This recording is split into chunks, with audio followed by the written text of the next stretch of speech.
We're back on this project, guys, with a squirrel. Welcome back to the channel.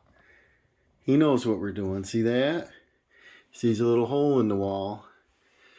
This is where the electrothermal storage heater was in Dawson's room. And it's really a bumpy surface. You couldn't see that with the heater mounted. But this is terrible. He threw a coat of paint over top of it. But it's pretty rough shape. They apparently did one coat of mud when the house was built and stuck the heater on and then painted around it because you can see the lines of the different colors of paint. So let's patch this up because I think I'm going to be installing a baseboard heater, because the type of heater I'd like here is a hardwired 220 wall type heater. They stick out about 2 inches.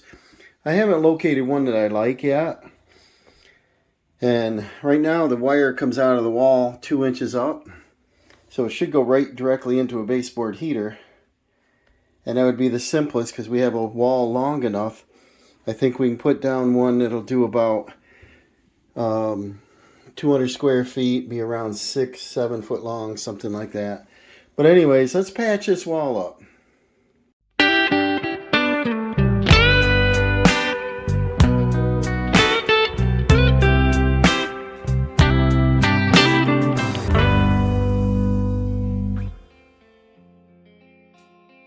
I think the kitty will help us, right?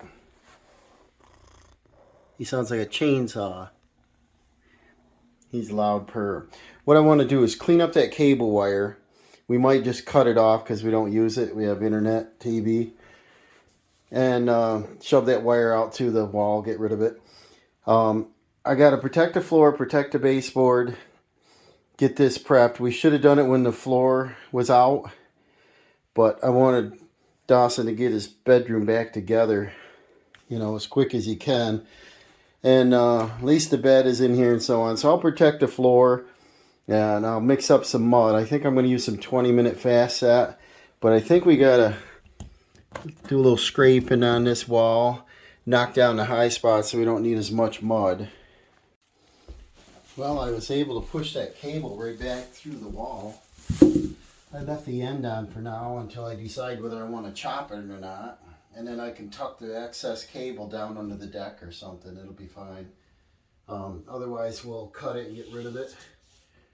Now, this paper's got a seam crack in it. So, I wonder if I should retape it, tear this all out. I got some cheap, probably so cheap it won't work, but some masking plastic here that I can probably do on the baseboard. This was in some kind of box I found. Where did it come from? It's really cheap stuff. The tape on it is masking tape. It might work, I don't know. Maybe. But that'll protect the baseboard, and I'll put that on. And then, like I said, we got some high spots, especially right here. It would take a lot less mud if we just cut them out. I do have some fiberglass tape and paper tape in my paint box somewhere. And we can use one or the other. Do a skim coat. But we probably should cover this crack because get the blade started in it. They just did a terrible job and they're really wet, and you know, they're in a hurry apparently. Probably the electricians were coming in and they wanted to get it going, because they weigh so much.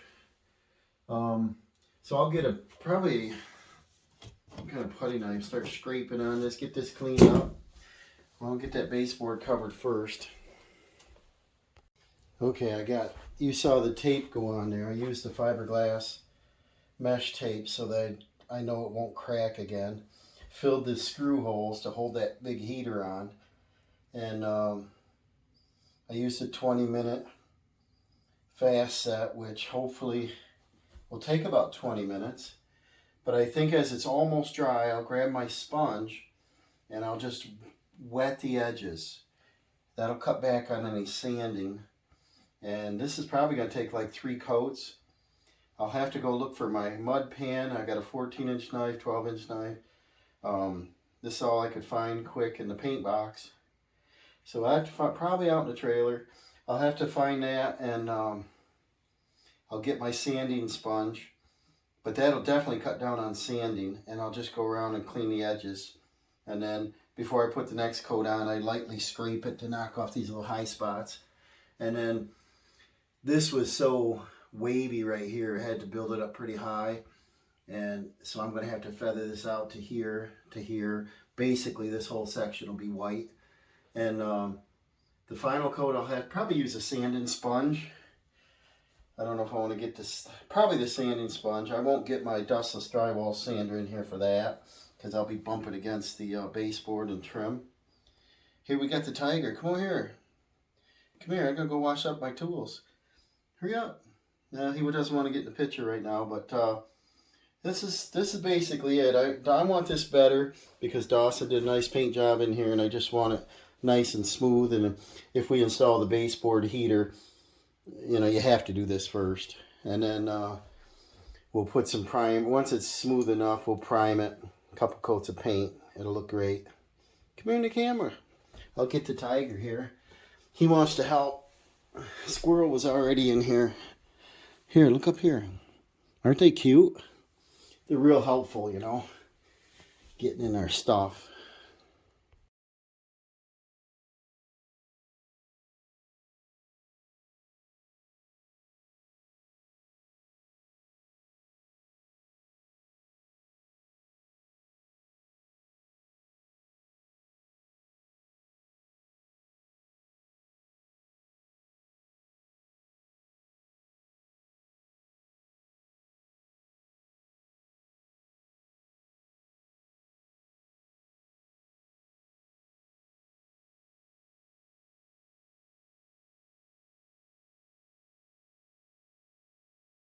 Okay, this is a little dark out today, but it's coat number 2.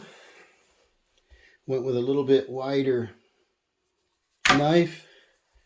It's covering good. I just ran the sander over a little bit, trying to keep the dust down.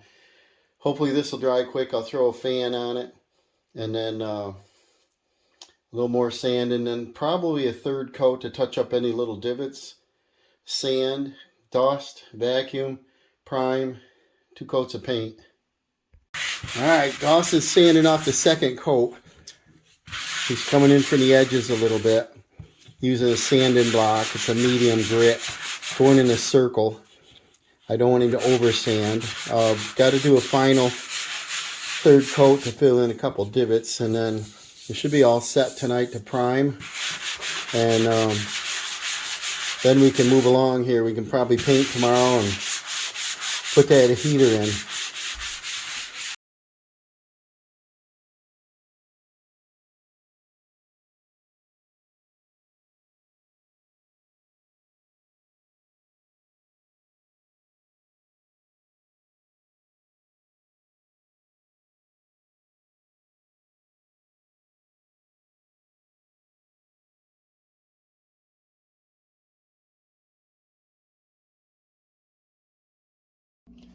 All right, we got